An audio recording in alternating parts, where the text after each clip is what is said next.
Y de hecho esa es la razón principal por la que niegan las visas. Cuando una persona no puede probar o pasar esa presunción de quedarte permanentemente en los Estados Unidos, la negación generalmente es bajo esta sección de la ley 214B. No hay una visa que por sí sola te lleve a la residencia. O sea, no todas las profesiones califican para una visa TN, pero todas realmente requieren que la persona tenga al menos un bachelor's degree o tenga una licenciatura.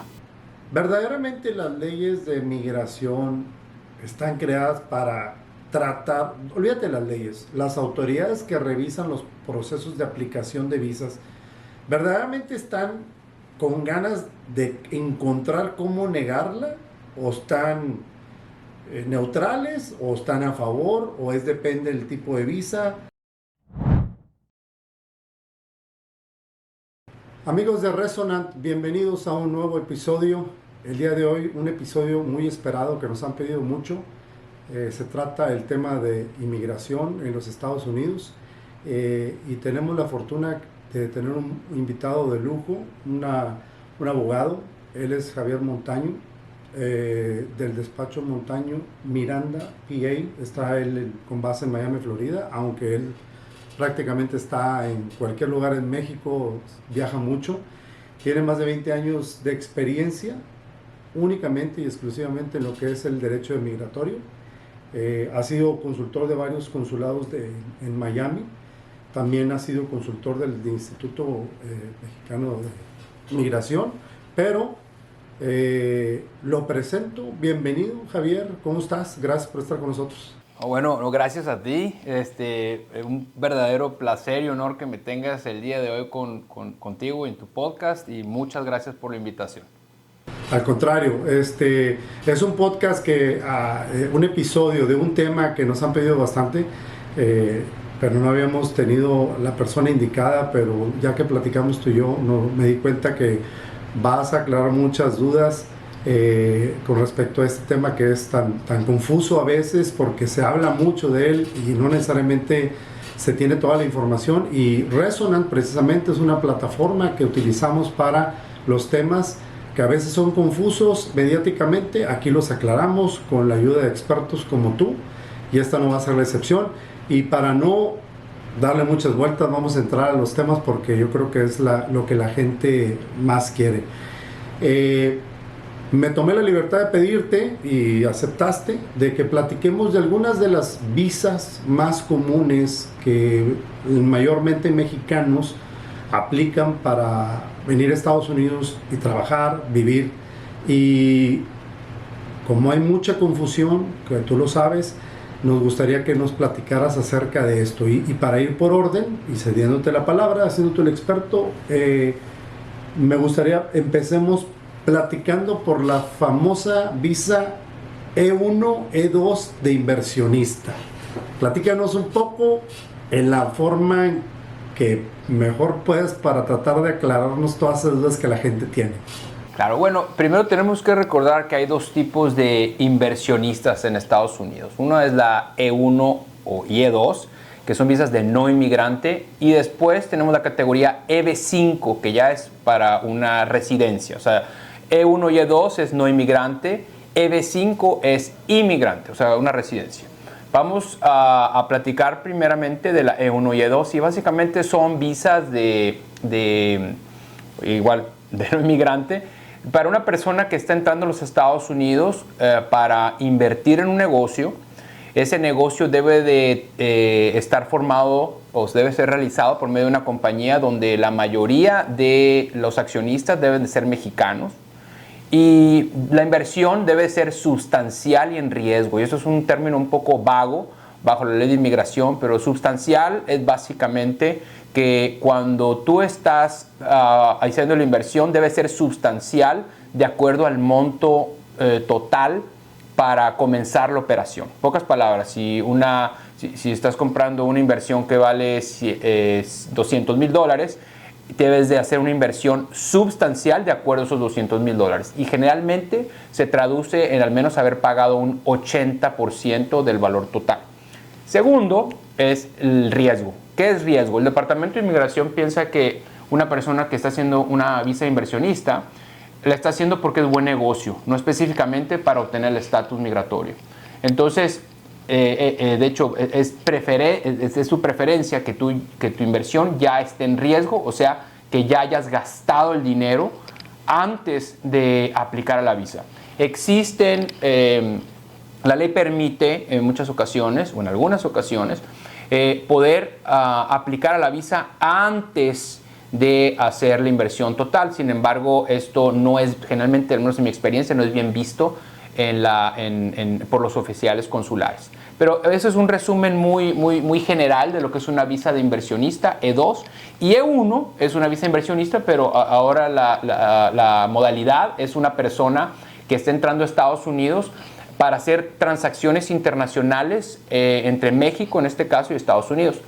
Entonces, básicamente, la E2, tú estás comprando un negocio en Estados Unidos, tú estás comenzando un negocio en Estados Unidos, y una E1 es una compañía que hace transacciones internacionales de manera sustancial entre México y Estados Unidos. Ok. Siempre, cuando dices no inmigrante, para que nos entiendan, ¿qué viene siendo la visa no inmigrante? Una visa de no inmigrante es una visa donde el aplicante no tiene la intención de vivir permanentemente en Estados Unidos. Generalmente están basadas están limitadas por una sección de la ley que es la 214B, y básicamente es un requisito donde el aplicante debe demostrar que no tiene la intención de quedarse permanentemente en Estados Unidos. Y de hecho esa es la razón principal por la que niegan las visas. Cuando una persona no puede probar o pasar esa presunción de quedarte permanentemente en los Estados Unidos, la negación generalmente es bajo esta sección de la ley 214B. Entonces, no inmigrante significa una persona que está entrando y que tiene la intención de salir. Inmigrante es una persona que está entrando a los Estados Unidos ya con la intención de permanecer en los Estados Unidos, pues de manera ya más permanente, ¿no? Como el nombre lo dice. Entonces, la visa E1, E2, que es la de inversionista, bajo los parámetros que mencionaste, no es algo que en un futuro te da una posibilidad de aplicar para una residencia. No es el camino. Correcto. Y esta es una pregunta que nos hacen muchísimo. ¿Qué visa es la que te lleva a la residencia? ¿Qué visa de no inmigrante te lleva a la residencia? La verdad, ninguna. No hay una visa que por sí sola te lleve a la residencia. Generalmente tienes que hacer procesos paralelos o alternos para obtener la residencia. Por ejemplo, una visa E1 o E2 generalmente se emiten por un periodo de 4 años, renovables a otros 4 años y renovables a otros 4 años. O sea, una visa inversionista en realidad puede ser emitida pues, por más de 4 años, pero nunca te lleva a la residencia. Para hacerte residente necesitas hacer otro tipo de procedimientos, que hacer una certificación laboral, o puedes también convertir esa E2 en una EB5. Si tú inviertes en tu negocio al menos $1.050.000 en ese negocio, y ese negocio genera al menos 10 empleos de tiempo completo, tú pudieras entonces transformar esa E2 a una EB5 y ahora sí pasar a la residencia. Pero generalmente, y esto es muy común en nuestra práctica, la gente entra con una visa E2 o E1 y utiliza otras alternativas para saltar de esa categoría a una residencia. Por ejemplo, muchas veces existen otras compañías que hacen peticiones, una se llama certificación laboral, certificaciones laborales por esa persona, y es una manera mucho más fácil, rápida y barata también de obtener la residencia. O sea, una vez que estás en Estados Unidos con la E1 o E2, tú tienes más posibilidades de abrir tu campo para obtener la residencia. Pero tienes que ser proactivo en buscar esas alternativas. No te van a llegar solas. No creas que por tener una visa E2 o 1 o L o la que sea, te va a llevar directamente a la residencia. Entonces, la percepción que la gente tiene de decir, tengo esta visa y es el inicio de un camino para la residencia, es equivocado. O sea, en realidad, la visa es por lo que es, conforme la describiste ahorita, y el querer ajustar a otro tipo de trámite como una residencia es totalmente aparte. Es como un trámite totalmente adicional que no tiene que ver con la visa. Correcto. Muchas veces, es un proceso paralelo. Por ejemplo, tú puedes tener tú puedes tener una visa E2 y es un proceso de 4 años, ¿verdad? Y tú, paralelo a eso, tú puedes tener una petición que alguien, un familiar, por ejemplo, puedes tener una compañía que esté solicitando tu residencia por medio de empleo, pero ese proceso va caminando paralelo a tu estatus E, o sea, no tiene nada que ver. Pero es importante que eso se esclarezca, porque muchas veces la gente piensa de la E2, salto directamente a la residencia porque llevo 8 años con ella, o la otra es, y ahorita podemos tocar esa visa también, la visa de habilidades extraordinarias.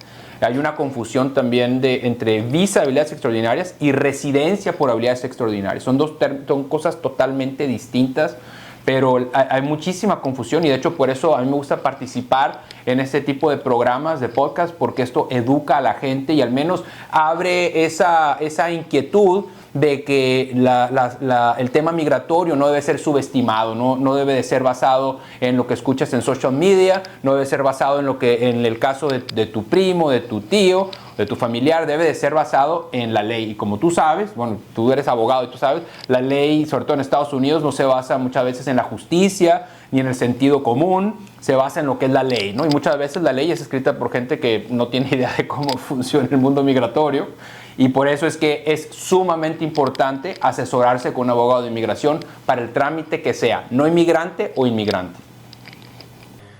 La EB5, nada más para cerrar el tema de la EB5, ese es más bien es un trámite para ajustar para residencia directa basado en una inversión que dijiste es de $1 millón. En algún momento escuché que si lo haces en un centro regional, que es un área como que designada por el gobierno, puede ser una inversión inferior a eso para ciertos lugares donde quieren promover la inversión. Ahorita nos puedes explicar más, pero ese es más bien un ajuste a residencia directamente basado en una inversión pasiva, en donde estás metiendo un dinero, el monto que dijiste tú, y ahorita me corriges si estoy equivocado en lo otro del centro regional, y eso es para un ajuste de residencia directo. Correcto. Básicamente la EB5, como menciono, es una visa de inmigrante, no visa de no inmigrante, visa de inmigrante. Es un paso estás aplicando a la residencia. Y hay dos categorías, ¿no? Dos vertientes. La primera es la preferida, y por mí y por muchos practicantes de derecho, es un centro regional. Porque un centro regional estás haciendo una inversión en un lugar donde el Departamento de Inmigración ya aprobó o certificó como una inversión que pasó muchísimo escrutinio para poder certificar de ser un centro regional. O sea, no cualquier persona, no cualquier compañía puede ser un centro regional. Porque no solamente estás hablando de inmigración, estás hablando de leyes de securities, estás hablando de IRS. Entonces, para llegar a ser un centro regional es un escrutinio muy grande. Y el proceso es mucho más fácil si es por medio de un centro regional y más barato también. Un centro regional son $800,000, no es el $1,050,000 que es si es para una inversión directa. Entonces, básicamente un centro regional es un centro que ya está certificado por el Departamento de Inmigración. Tú estás entrando como inversionista, como director, o básicamente tú estás prestando ese dinero al centro regional. Y el centro regional está garantizando algo que es muy importante. Está garantizando que uno de los requisitos más importantes para la EB5 es la generación de empleos, de al menos 10 empleos. Con un centro regional eso está prácticamente garantizado que se va a poder demostrar. Cuando tú dices no voy a hacer centro regional, voy a hacer una EB5 por mi propio mérito, por mi propia compañía, la del $1,050,000, entonces tú tienes que demostrar no solamente que invertiste ese $1,050,000, sino también tienes que demostrar que esa inversión generó 10 empleos de tiempo completo. Y eso muchas veces es un problema porque el Departamento de Inmigración tiene muchísimas trabas para considerar que es un empleado de tiempo completo. y qué personas califican también. Entonces, como practicante, generalmente nosotros, o sea, yo prefiero mil veces más hacer una EB5 por medio del centro regional, donde prácticamente ya el centro regional tuvo que pasar un escrutinio muy grande para llegar a ese nivel, que hacerlo por una inversión directa, o se llama Direct EB5. Y Direct EB5, yo creo que es un cálculo, pero yo dijera que menos del 10% de las EB5 son hechas por inversión directa.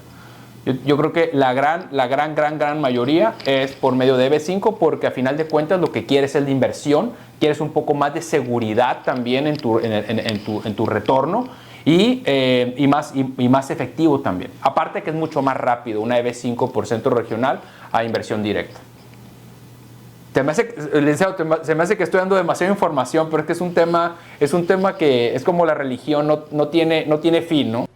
No, al contrario, es que te voy a decir una cosa, lo has experimentado tú muchas veces cuando platicé contigo, la gente llega muy confundida porque recibe información de un lado y de otro y prácticamente lo que hacen es, les platican de diferentes experiencias y para cuando llegan contigo te están platicando de 5 visas en uno y no es así, o sea, están confundidos y por eso la idea aquí es no tanto que estés dando información, nada más simplemente dar una guía y luego en episodios posteriores igual platicaremos más a detalle usando ejemplos, pero no, para nada, digo, este es un tema que estás tratando de abreviar algo que pudiera ser larguísimo explicar, ¿no? Y no solo eso, muchas veces tiene una entrevista con nosotros en nuestra oficina o muchas veces nada más por algún consejo que escucharon en Instagram o donde sea y empiezan a hacer las actividades que se requieren para aplicar una visa, ¿no? Y como tú sabes, el source of funds, o sea, de dónde vino ese dinero y cómo llegó a Estados Unidos, es un punto pero primordial en este proceso, ya sea para E2, E1 o EB5. Entonces es muy importante que una persona que está pensando o considerando hacer E1, E2 o EB5, que se aconseje con un abogado de inmigración antes, porque esto puede ser fatal, porque hay cosas que no se pueden modificar después de que el proceso, después de que tú hiciste una inversión inicial. Y te voy a poner un ejemplo. Una vez tuvimos un caso donde la persona fue a nuestra oficina, no lo vimos prácticamente en un año, una consulta, y después volvió y literalmente ya había hecho una inversión sustancial en Estados Unidos, pero no pudo demostrar de dónde venía ese dinero. Entonces eso fue un problema muy serio y lamentablemente, digo, como abogado, y que tengo que ser brutalmente honesto, le tengo que decir, esta inversión no te va a servir para sacar una E2, lamentablemente. A la siguiente visa, vamos a hablar de la famosa visa TN, muy común, todo el mundo habla de ella y las 1000 preguntas, ¿quién califica, quién no califica, en qué consiste, migrante o no inmigrante? Te cedo la palabra para que te estoy poniendo en un predicamento para que en poquito tiempo expliques todo eso que es bastante complicado. No, bueno, fíjate que es una visa que tiene muchísima controversia porque resulta que son visas para profesionales y solamente son para Canadá y para México, no para todos los países. Y el Departamento de Inmigración, bueno, el Departamento de Estado y después el Departamento de Seguridad Interna, emite visas solamente cuando tú calificas para cierto tipo de profesiones. O sea, no todas las profesiones califican para una visa TN, pero todas realmente requieren que la persona tenga al menos un bachelor's degree o tenga una licenciatura. Pero es muy curioso porque es una visa que comenzó con el Tratado de Libre Comercio, con el TLC, de hecho ese es el origen de una visa TN, y vienen profesiones que la verdad, en mi opinión y muy personalmente, no hacen sentido. Por ejemplo, viene abogado, viene arquitecto, viene economista y viene apicultor. Y viene un nutricionista, pero no viene, por ejemplo, un licenciado en mercadotecnia, no viene un licenciado en comercio internacional. O sea, imagínate que esto viene origina de un tratado de libre comercio y personas que tienen una licenciatura en comercio internacional no están dentro de esa lista que califica para aplicar a la visa TN.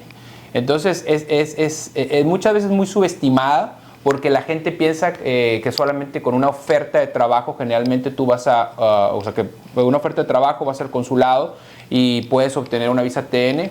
Muchas veces es cierto, pero la mayoría de las veces no es cierto. Necesitas un support letter, una carta de soporte, porque tiene muchos detalles donde tú le das la oportunidad a un oficial consular que te niegue el caso. Y uno de ellos, por ejemplo, es el que estabas mencionando, la sección 214B. La gente muchas veces piensa que, bueno, me tengo una oferta de trabajo, entonces me tiene que dar mi visa TN. Para nada. Tienes que demostrar, como es una visa de no inmigrante, tienes que demostrar que tú vas a volver al país después de terminar. Entonces, la visa TN es un instrumento muy bueno para mexicanos y canadienses con título profesional para entrar a los Estados Unidos, pero es una visa que lamentablemente no es, yo la considero una visa de paso, o sea, es el trampolín que te va a dar la oportunidad para saltar a otra cosa, porque son visas que generalmente no te llevan, no solamente no te llevan a la residencia, sino que son muy fácil de que a la hora de renovarlas te la nieguen. Y quiero hacer un paréntesis. Las visas TN requieren, como mencioné, un bachelor's, una licenciatura, salvo bueno, hay tres excepciones, pero la principal es cuando la persona no tiene el título profesional, pero tiene más de 5 años de experiencia en una industria. La persona puede entrar como consultor, es el Management Consultant. Y esto es como un catch-all. Imagínate que el Departamento de Inmigración da toda esta lista de profesiones de TN y las que no entran en esa lista, todo el mundo se va a aplicar como Management Consultant. Pero la naturaleza del Management Consultant debe de ser de un Management Consultant, o sea, debe de ser de un consultor. No puede ser, y un consultor, como tú sabes, no está sustituyendo a un empleado de la empresa. Está enseguida del management, está enseguida del director, diciéndole cómo hacer las cosas, pero el Management Consultant no puede hacer las cosas. Imagínate como tú estás contratando un consultor externo que te va a decir cómo mejorar algo en tu compañía, pero muchas veces la gente que aplica como Management Consultant no conoce bien este concepto y se las niega.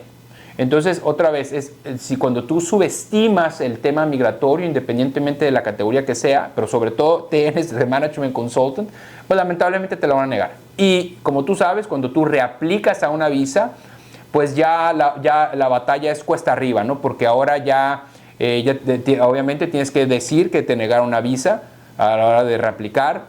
Generalmente te preguntan por qué te la negaron.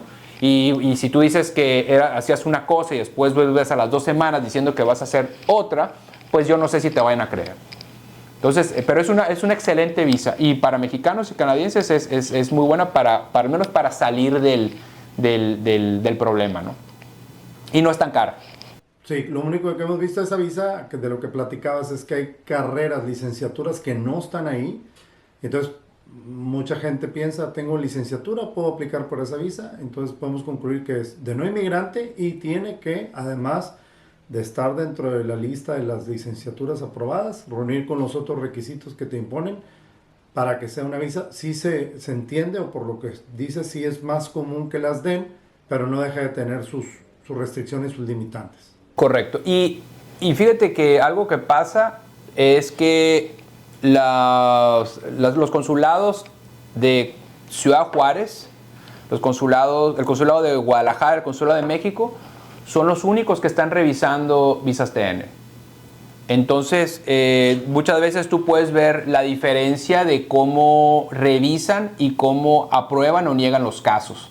Entonces de repente vemos que Ciudad Juárez está negando todos los casos y de repente vemos que después los está aprobando. Entonces también por eso es bueno consultar con un abogado de inmigración, porque bueno, uno que se dedica a eso, pues al menos puede tener una idea de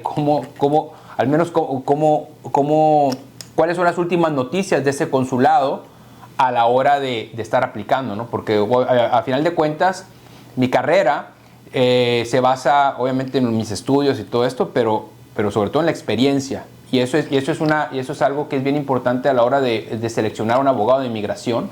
No solamente que tenga el título, pero que tenga experiencia, porque pues, como tú sabes, el tema migratorio de repente pues, se puso de moda y mucha gente empezó a hacer inmigración, pero no tiene experiencia. Entonces, lamentablemente, pues son consejos legales que no te sirven.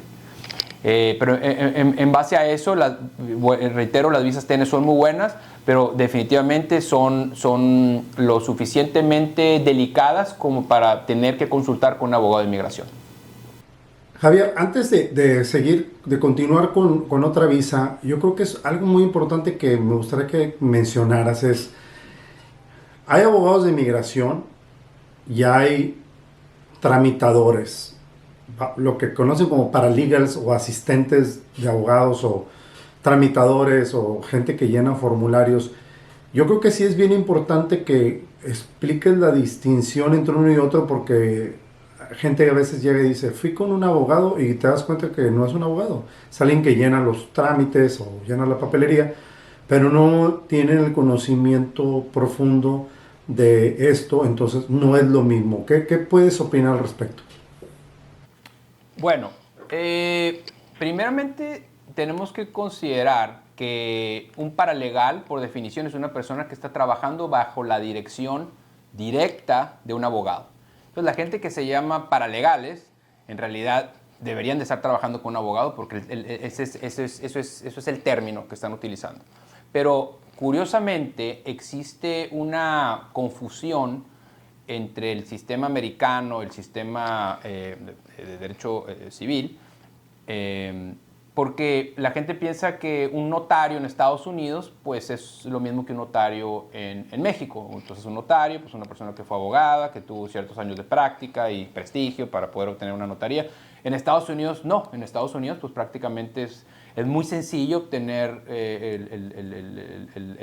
el título de notario, y prácticamente lo único que está certificando es pues, de que la persona que está enfrente de ti es la persona que está firmando el documento, nada más. Por ponerte un ejemplo, yo no soy notario en Estados Unidos, pero mis asistentes son notarios en Estados Unidos. Yo digo, obviamente es una muy bonita carrera y todo, pero lamentablemente eso no te da las bases para dar consejo legal.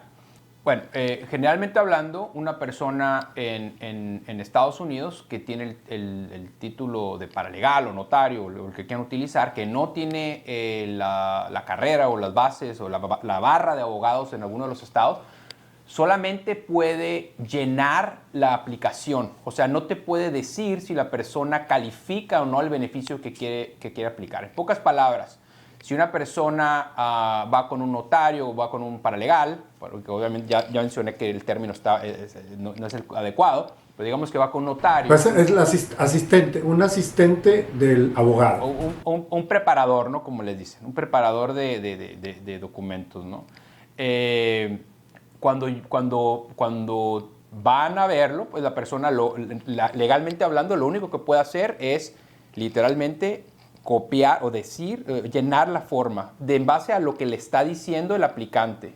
O sea, no puede decir si la persona califica, no puede decir si la persona va a tener consecuencias migratorias, no puede decir nada de eso, porque eso ya se considera un consejo legal. Y eso, en muchos estados, es una felonía, o sea, es un crimen. Ahora, que lamentablemente muchas de las barras de abogados de esos estados no sean agresivos con esta gente es otra cosa. Pero el problema es que, al menos en nuestra práctica, de hecho, mucha actividad de nuestra práctica es resolver los desastres que mucha gente hizo, a lo mejor de buena fe o de mala fe, no sé, o solamente por obtener una ganancia financiera. Pero vemos los desastres que hacen porque lamentablemente no tienen idea muchas veces del tema migratorio, porque volvemos a lo mismo. Dicen, por ejemplo, ¿cómo te van a deportar si estás casada con un ciudadano americano? Muy fácil. ¿Cómo te van a deportar si tienes 10 años pagando impuestos? Muy fácil.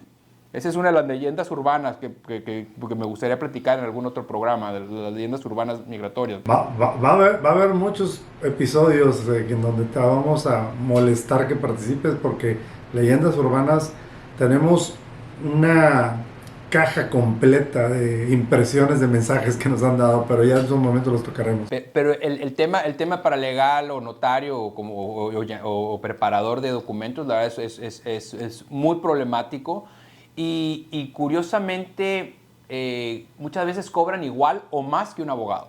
Eso es lo más absurdo de todo. O sea, nosotros muchas veces vemos a casos que vienen a mi oficina y los precios que cobran son estratosféricos.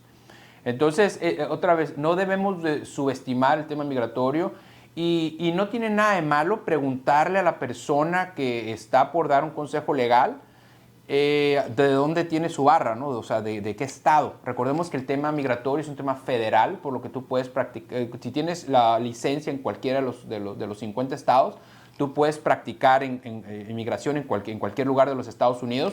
Como ejemplo, el mío.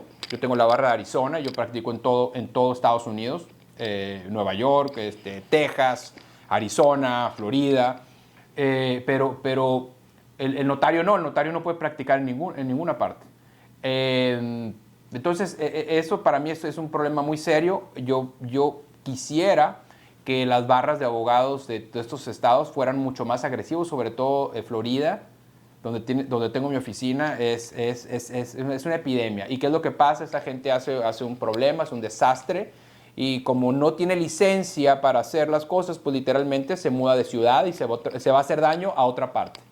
Entonces, yo no dudo que a lo mejor muchos de ellos tengan experiencia y a lo mejor tengan buena intención, pero a final de cuentas es un tema muy delicado que cambia todos los días. Acuérdate cuando estaba la administración del expresidente Trump, literalmente cambiaba todas las semanas, ¿no? Y muchas veces hasta cambiaba por Twitter, ¿no? Entonces imagínate que uno que se dedica a esto, que está todos los días viendo las noticias de inmigración, y que de repente pues una persona que agarra esto más de hobby que como profesión, pues experimenta con la gente, y eso no se vale, ¿no? Dijiste algo bien importante que me gustaría que la gente lo tomara en el contexto que es. Porque si alguien acude a estos tramitadores, fíjate, yo ya los bajé a tramitadores, ojalá no se me vengan en bola, esos tramitadores que no son abogados, que propiamente, como dices tú, no pueden darte una opinión concreta o profesional con autorización de si eres elegible o no. Pero lamentablemente si acuden con alguien que no conoce a fondo esto, el problema es que a veces, y me lo vas a confirmar porque lo voy a hacer como una afirmación basado en algo que yo supe, pero tú me lo vas a poder confirmar, van con estos tramitadores, el tramitador lo intenta, no con el conocimiento o la seguridad que lo va a conseguir. El problema es que si hace un desastre, que ahorita lo comentaste, de ahí viene mi ejemplo, cuando quieren intentar algo nuevo o corregir, ya es muy tarde, o sea, ya queda el precedente de lo que hiciste mal. ¿Estoy correcto? Correcto. Y peor si estás en Estados Unidos. Por ejemplo, si tú contratas a una persona y estás aplicando un beneficio donde el tiempo es esencial, por ejemplo, un asilo, o digamos que tienes que hacer una aplicación, una visa de estudiante, una TN, una O, y ese cambio lo tienes que hacer siempre dentro del tiempo autorizado que te dieron. En pocas palabras, si te dieron 6 meses para aplicar, para entrar a los Estados Unidos como turista, tienes que hacer, si vas a hacer algún cambio, tiene que ser dentro de esos 6 meses que te dieron. Entonces, mucha gente pues experimenta con sus clientes, y para cuando se dan cuenta del desastre o cuando ya le devolvieron la aplicación, es demasiado tarde.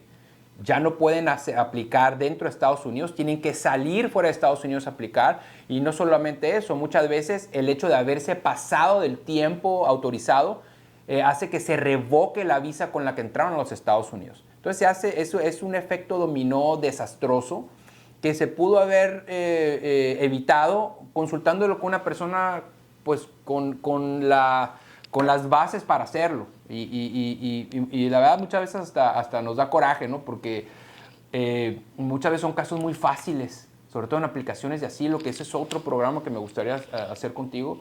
Las aplicaciones de asilo no solamente son maneras de obtener la residencia, sino también son maneras de que te pongan en deportación de una manera sumamente fácil. De hecho, la manera más rápida, fácil y segura de poner a una persona en deportación es someter un asilo sin bases legales. Eso es 99.9% seguro que te van a poner en deportación. ¿Y qué es lo que hace? Mucha gente entra a Estados Unidos y no tienes un patrocinador, no tienes familia, no tienes esto, no tienes el otro, somete un asilo. Sí, pero no tengo miedo, somete un asilo, te va a dar tiempo. Sí, pero ese tiempo, que muchas veces no es ni tanto tiempo, seguramente, otra vez, salvo que se pierde el expediente, vas a acabar en proceso de deportación. Entonces ya cuando tú le dices esto a un cliente, pues ya la piensa, ¿no? Imagínate que una persona le diga, bueno, si vas a aplicar un asilo, pero tu asilo es muy débil y te van a poner en deportación, va a decir, no voy a aplicar, mejor me quedo así. O sea, mejor me quedo así, o sea, obviamente yo no lo aconsejaría a nadie quedarse ilegal, porque prácticamente hablando no lo puedo hacer, pero de eso, a someter un asilo sin bases fuertes, o deja tú bases fuertes, frívolo, o sea, con cosas inventadas, eso es un desastre, es una bomba de tiempo. Wow, muy impresionante. Antes de entrar, bueno, esto lo voy a dejar mejor para las leyendas urbanas. Platícame de la visa O, que creo que tiene varias variantes, pero la visa O, ¿qué nos puedes platicar de esa? Bueno, la visa O es una visa que se denomina de habilidades extraordinarias y es una visa que generalmente se otorga a personas que pudieron demostrar distinción en su área. Muchas veces, bueno, el término extraordinario, muchas veces eso hace que la gente no aplique porque piensa que tiene que ser un nivel muy elevado. Es un nivel elevado definitivamente para la visa O, pero mucha gente califica, pero por alguna razón, por el término, pues prefiere no aplicar. Pero básicamente es una persona que dentro de su gremio ha demostrado que está por arriba o en un porcentaje arriba de lo normal. ¿Y cómo se demuestra eso? Generalmente son con publicaciones, con premios, con, a lo mejor con cartas de otros expertos diciendo que la persona pues es distinguida. Pero esa es una visa que nosotros utilizamos mucho para artistas, para atletas, para personas, por ejemplo, artistas, para músicos, muchísimos músicos califican una visa O. Y es una visa muy buena porque muchas personas que tienen la visa O también califican a lo que es la EB1, que es la residencia por habilidades extraordinarias. Como el que pasa de la L1 a la EB1.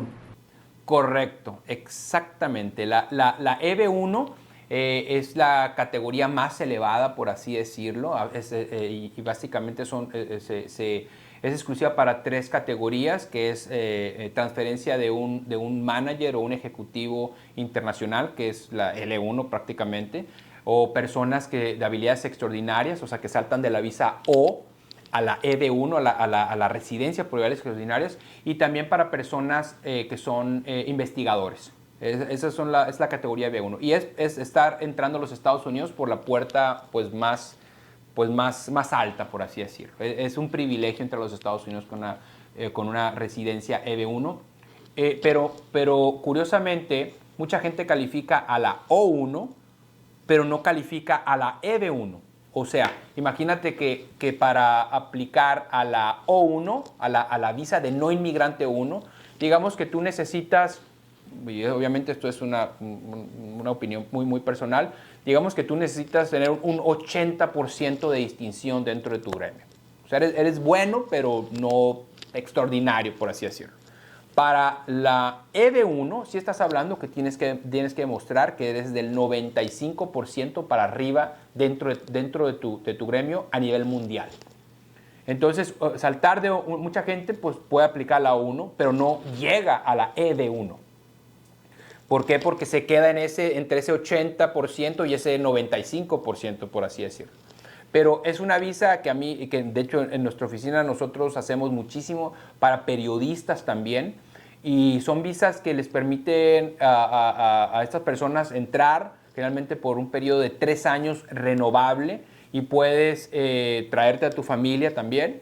Y también pues estás trabajando en lo tuyo, ¿no? en tu industria. Y parte del objeto de esta visa es hacer a los Estados Unidos más rico, por así decirlo, culturalmente, o sea, es como tratar de traerse a los mejores talentos del mundo a los Estados Unidos, y generalmente es primero con una visa O1 y después saltar a una EB1, pero ese salto tiene que ser de una manera paralela. O sea, tú puedes tener una visa O1 toda tu vida, y si nunca aplicaste a ese proceso paralelo de la EB1, tú nunca vas a ser residente. O sea, y quiero hacer esta mención por el tema con el que iniciamos, si había visas de no inmigrante que te llevaban a la residencia. No. Tú puedes tener una visa O1 toda tu vida, y si nunca hiciste un proceso paralelo, que es la EB1, que es muy parecido, pero es un proceso aparte, que se revisa aparte, con requisitos distintos, si nunca haces ese proceso, nunca llegas a la residencia. O sea, prácticamente las visas es una cosa, y luego el procedimiento de ajuste para residencia es un proceso, como es tu paralelo, pero es aparte. Uno no va ligado forzosamente uno con el otro. Las visas es una cosa, y luego ajustar por una residencia es otro rollo. Totalmente, sí. Ahora, una pregunta antes de preguntarte de otra visa. ¿Verdaderamente las leyes de migración están creadas para tratar, olvídate de las leyes, las autoridades que revisan los procesos de aplicación de visas, verdaderamente están con ganas de encontrar cómo negarla, o están neutrales, o están a favor, o depende del tipo de visa? ¿Cómo ves tú el proceso de aprobación en cuanto a los criterios que aplican? ¿Se siente quiero ver qué encuentro para que estás mal, o no, sí, totalmente neutral, o no, sabes qué, lo que me interesa es dártela? Bueno, te voy a contestar como abogado. Depende. Sí. Tú sabes que, bueno, la carga de la prueba, o sea, está en el aplicante, ¿no? Pero en realidad el escrutinio es el preponderance of the evidence. Eso significa que si tú demuestras que es más probable a que tú calificas a ese beneficio, por ley te lo deben de dar. O sea, si estamos siendo muy estrictos en la aplicación de la ley, si digamos que está una balanza entre si te admiten o te niegan tu caso, en teoría, si tienes el 51% de mayor probabilidad de que lo que estás diciendo es real, te lo deberían de aprobar. Pero la verdad es de que depende del oficial que te toque. Esto sigue siendo un tema revisado por humanos, no por una computadora. Y nosotros vemos muchas veces, por ejemplo, que hay centros de servicio, por ejemplo en Vermont o en California, que son muy agresivos, muy agresivos. Y eso tiene que ver con los oficiales que están ahí. Nosotros vemos muchas veces que también las administraciones actuales dan las pautas para ver qué tan adversariales van a ser con sus revisiones. Por ejemplo, ahorita con la administración del presidente Biden, es mucho más probable que te aprueben un caso con la administración Trump. Con la administración Trump, no solamente visas de no inmigrante o de inmigrante, también las aplicaciones de residencia, las más básicas. O sea, estamos hablando de que empezaron a poner muchas trabas a, por ejemplo, aplicaciones de residencia por medio de de matrimonio, ¿no? Que generalmente es lo más básico en el mundo de nosotros, el tema de inmigración. Empezaron a poner bases de si era carga pública, si la persona iba a contribuir a los Estados Unidos, o sea, empezaron a poner trabas más severas, pero yo creo que tiene que ver con el ambiente que se está viviendo en este momento. Por lo que, en mi opinión, independientemente de quién vaya a ganar las siguientes elecciones, yo soy de la idea de que si en este momento los vientos están a tu favor, pues aplica en este momento. No sabemos qué vaya a pasar en noviembre, pero si pasa lo que pudiera suceder, ojalá y no, pero si pasara eso, pues yo me imagino que va a haber un cambio muy severo en la aplicación de la ley. Este fenómeno de los migrantes definitivamente impacta el proceso de la aprobación de visa en cuanto a que es pregunta, lo estoy diciendo como fuera afirmación, pero para que me corriges, pero así como pasa con los Border Patrols y las autoridades que están en el combate a la ilegal migración de personas, me imagino que también el Departamento de Migración reduce más bien aumenta los tiempos de espera porque aplica personal al tratamiento de este fenómeno que está sucediendo. ¿Está correcto? Bueno, depende de lo que estés aplicando. Acordémonos que el mundo migratorio, inmigración se basa de acuerdo, o se fondea por medio de lo que uno paga en las aplicaciones. Entonces, de hecho, el pasado 1 de abril subieron muchas de las cuotas de inmigración sustancialmente. Pero generalmente así es como se paga, ¿no? Ahora, en este nuevo incremento de las cuotas de inmigración, están incluyendo ahora fees o cuotas para poder solventar los casos que generalmente no llevan cuotas, por ejemplo, el asilo. Entonces, por ejemplo, y esta es una opinión muy personal, yo siento que sí afecta porque independientemente que se calcule que se va a recibir un billón de dólares extra al año por el incremento de las cuotas de inmigración, aún así no se dan abasto. O sea, por ejemplo, estamos viendo las oficinas de asilo en Miami, por ejemplo, pues están muy lentas. O sea, nosotros vemos asilos venezolanos, por ejemplo, que tienen más de 8 años esperando una entrevista. Imagínate.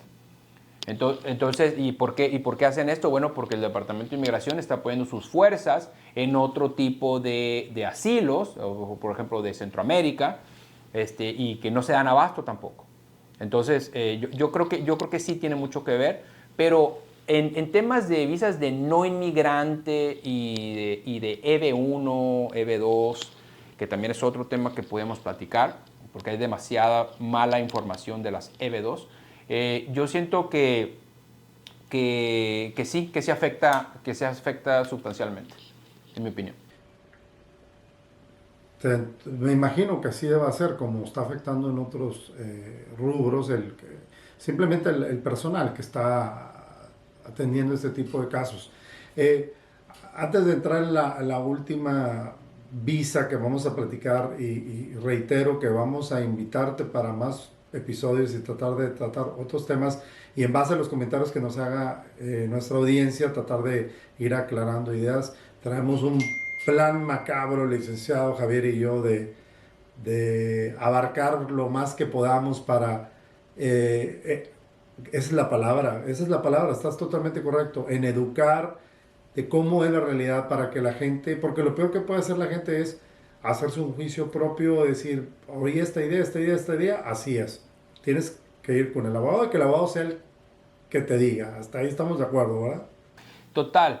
Y no solamente un abogado que se dedique a esto, porque como tú sabes, el tema migratorio se puso de moda, sobre todo después de la pandemia, y pues hay abogados y lo he dicho con todo respeto, que tienen la mejor intención en ayudar, que son brillantes a lo mejor en temas criminales, en temas no sé, en litigio civil y todo, pero de repente se pone a hacer inmigración Y yo llevo 20 años haciendo esto. Y sinceramente, todos los días siento que no sé nada. O sea, literalmente, de verdad, me levanto todos los días para ver cómo cambió esto.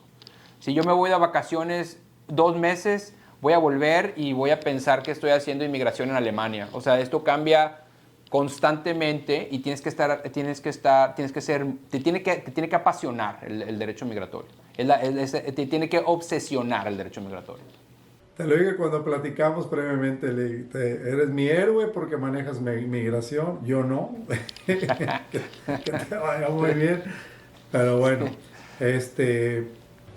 bueno, Javier, una pregunta que yo creo que es de lo que más, aparte de que tratar de explicar el tipo de visas y cuándo sí califica, cuándo no, y que la gente no ande confundida en cuanto a revolver tipos de visas basado en lo que han escuchado.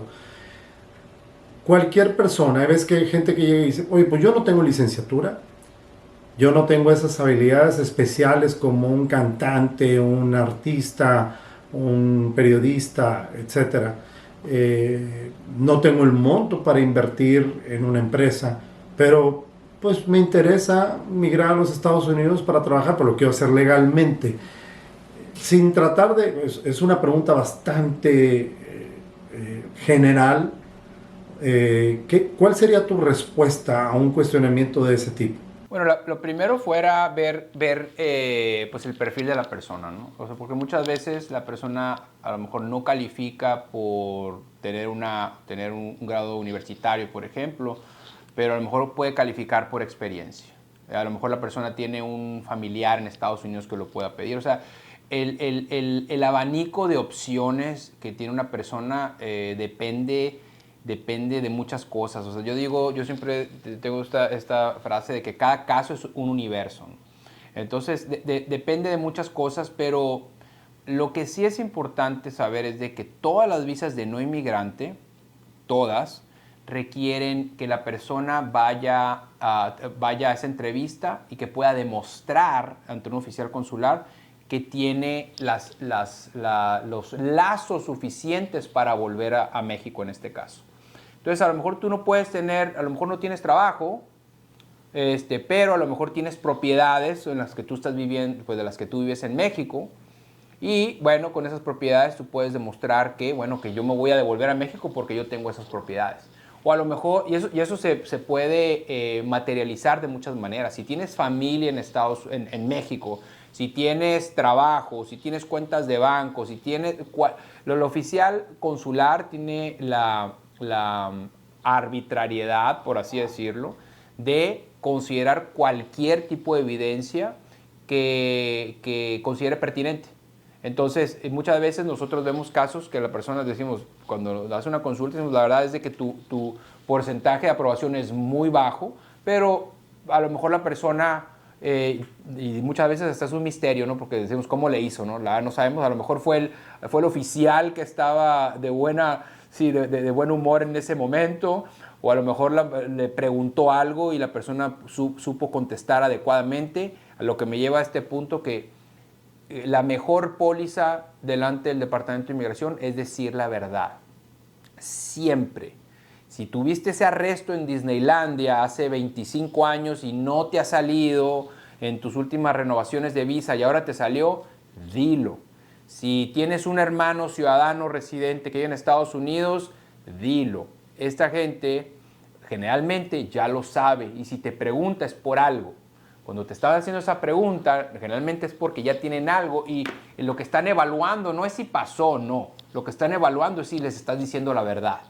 Porque si les mientes una vez, que seguramente, difícilmente te van a creer cualquier cosa que le vuelvas a decir, por absurdo que parezca. Entonces, ser brutalmente honestos, decir la verdad y a las entrevistas, sobre todo las visas de turista, y de hecho todas, hasta las TN, las H, las O, siempre uno debe llevar esa evidencia de que tienes el interés de volver a tu país. ¿Y cómo es eso? Si tienes tarjetas de crédito en México, si tienes una carta de trabajo, si tienes familia, al menos poder fundamentar que tienes suficientes cosas para no quedarte en ese viaje en los Estados Unidos. Que vas a tener tu visa y vas a salir de los Estados Unidos.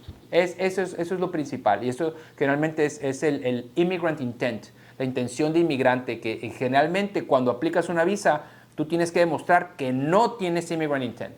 O sea, cuando estás aplicando una visa, de entrada tienes que demostrar que no tienes intención. Y muchas veces de quedarte en Estados Unidos. Y muchas veces se nos olvida eso y vamos a las entrevistas pues muy confiados y pues tú sabes que otra vez son beneficios muy arbitrarios y que lamentablemente el oficial consular es juez y verdugo, y si no le parece o estaba de malas o lo que sea, pues lamentablemente pues te van a negar tu caso. Y algo bien importante, es sumamente difícil apelar ese tipo de casos, porque como tú sabes, la discreción es muy difícil de apelar.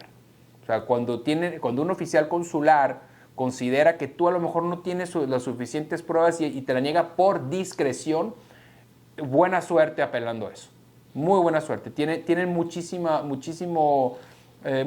flexibilidad para hacer esas determinaciones. Entonces, pues nada, uno tiene que aplicar y obviamente aplicar inteligentemente, es donde nosotros entramos. Dos cosas de eso que acabas de comentar. Uno es importantísimo decir la verdad, conducirse con la verdad y no omitir ningún hecho. Eso es algo que quedó bastante entendido de lo que acabas de decir. Sí, ¿verdad? Siempre. Y el otro es, yo escuché y espero lo corrobores o me corrijas, los agentes del Departamento de Migración que estudian estos casos no necesariamente están con un alto nivel de educación, me refiero universitario. O sea, creo que con que tengan preparatoria terminada, o estoy equivocado, según yo, hasta ahí. Entonces, a veces es difícil que ellos mismos entiendan las circunstancias específicas de una aplicación o una industria. Cuando aplicas como inversionista, su capacidad puede estar, no capacidad que estén, no sean inteligentes, me refiero que a entender alguna industria en específico y aparte depender de su personalidad. ¿Es correcto? Sí, hasta cierto punto sí. Por ejemplo, las visas de inversionista generalmente son revisadas por unas unidades dentro de los consulados, que es lo único que hacen. Pero algo que mencionaste que es totalmente cierto es de que son muy cuadrados. O sea, es gente que a lo mejor muchas veces, bueno, que lamentablemente no tienen experiencia en el mundo real, o sea, como profesionistas, abriendo negocios, o sea, no tienen esa experiencia como emprendedores, por así decirlo, y son muy cuadrados.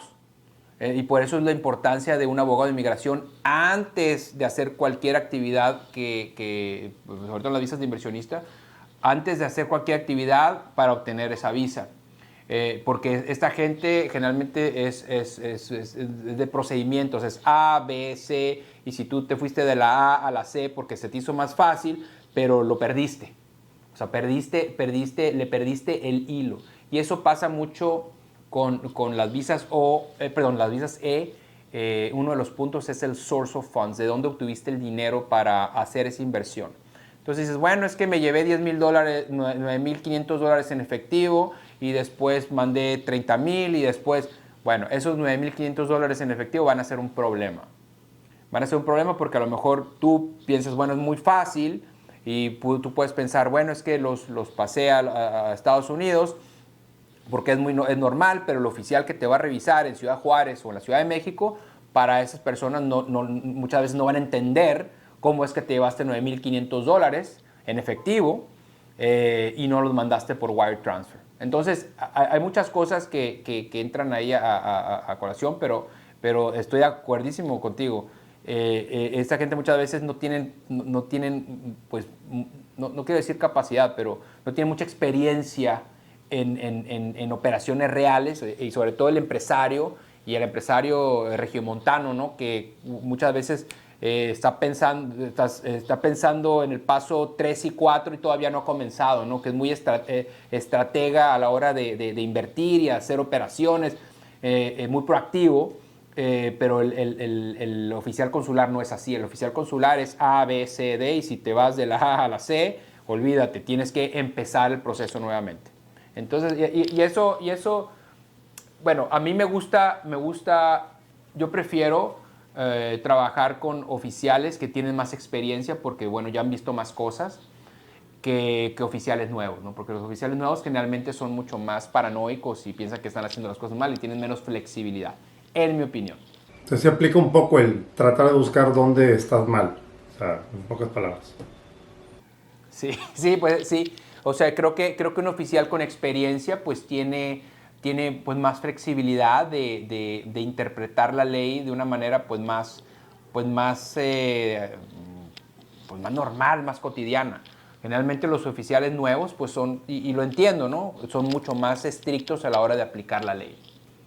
Ok. Finalmente, para concluir este episodio de muchos, esperemos, con respecto a las visas, la visa F, famosa visa F de los estudiantes, nos llega a nosotros también, y no manejamos migración, pero nos llegan muchas preguntas de la famosa visa F, ¿verdad? ¿En qué consiste? ¿Cómo aplica? ¿Quién es elegible? ¿Cómo funciona? Bueno, lo primero que hay que saber es que la mayoría de estas visas no necesitan abogado. Eso es lo primero. La visa F es un instrumento muy bueno para personas que quieren vivir en Estados Unidos de una manera temporal, otra vez de no inmigrante. Y puedes llevar a tu esposa, puedes llevar a tus hijos, pueden ir a la escuela. Tu esposa puede entrar a los Estados Unidos, no puede trabajar, pero puede entrar a los Estados Unidos. Pero generalmente no requiere del servicio un abogado porque las universidades que patrocinan estas visas generalmente tienen un oficial designado, que es básicamente el vínculo entre tu persona y el Departamento de Inmigración, y generalmente ellos hacen todo. Se llaman DSOs y generalmente estas personas tienen un entrenamiento con el Departamento de Inmigración y generalmente hacen todo el proceso. Pero algo que es bien, bien importante es que no todas las escuelas pueden patrocinar a estudiantes internacionales. Y esto es el punto principal. Muchas veces nosotros vemos que gente va a Estados Unidos y dice, no, se mete a cursos, ¿no? A cursos de inglés o a cursos de lo que sea. Esto puede ser interpretado como una violación a los términos de tu visa de turista. No todas las escuelas te permiten estudiar. Las escuelas que te permiten estudiar tienen que emitir un documento que es la famosa I-20. Bueno, obviamente primero te entrevistan, ven si tienes el perfil que ellos quieren, si calificas. Emiten es una hoja, que es la I-20, y con esa hoja es con la que tú vas y aplicas a una visa de estudiante fuera de Estados Unidos. Muchas veces también puedes hacer un cambio de estatus de turista a estudiante dentro de Estados Unidos. Eso yo generalmente no lo recomiendo porque se puede tardar y es más controversial. Pero por regla general, la persona aplica fuera de Estados Unidos y no puede estudiar hasta que le aprueban esa visa. Muchas veces dicen, no, bueno, ya va a empezar el curso, voy a empezar a estudiar y en Navidad, que es en 2 meses, salgo y sello mi visa. No, si tú estudiaste con tu visa de turista, lamentablemente no solamente no te van a dar tu visa de estudiante, sino también te van a quitar tu visa de turista. Y esto es bien importante, hay que asesorarse en todas las visas por inocentes que se escuchan. Y ese tema de que no, es que a mí no me pueden decir nada porque yo pagué la escuela, ya la pagué. En el Departamento de Inmigración no le importa. Si pagaste la escuela, sí. Si pagaste la escuela y violaste los términos de tu visa de no inmigrante, no solamente otra vez, te van a revocar la visa de turista y no te van a dar la visa de estudiante. Pero son instrumentos muy buenos, muy efectivos, sobre todo para personas que quieren entrar a Estados Unidos de manera rápida. Acuérdate que son visas que se pueden procesar pues, relativamente rápido. Y no solamente son para jóvenes, de hecho nosotros hemos, bueno, ya dentro de Estados Unidos que hemos hecho otros procesos para aplicantes que son mayores de edad, ¿no? Y sobre todo de comunidades que quieren salir rápido de su país, de Venezuela, de México, de otras partes, y aplica la esposa o el esposo y se trae toda la familia. Y eso es un instrumento pues, muy efectivo, pero no puedes trabajar, bueno, hay excepciones, bueno, y tiene que ser a fuerzas después de que emitieron la forma I-20 y que te sellaron tu visa de estudiante. Muy bien. Pues vamos a dejar pendiente para otro episodio otras visas de las que vamos a platicar. Javier, muchas gracias por estar con nosotros. Sabemos que tu agenda es ocupadísima, vives viajando. Te agradecemos mucho esto. Sé que es tiempo preciado tuyo que estás aportando en educar a nuestra audiencia un poco en cuanto a verdaderamente qué es cada tipo de visa, y obviamente, como dices tú, podemos hablar mucho con respecto a cada visa. Vamos a esperar los comentarios que nos hacen, te los hacemos llegar. Si nos hacen preguntas, te agradecemos mucho tu tiempo y esperamos que estés con nosotros próximamente en un episodio más. Con mucho gusto, el placer es mío y la verdad, como mencioné, a mí me gusta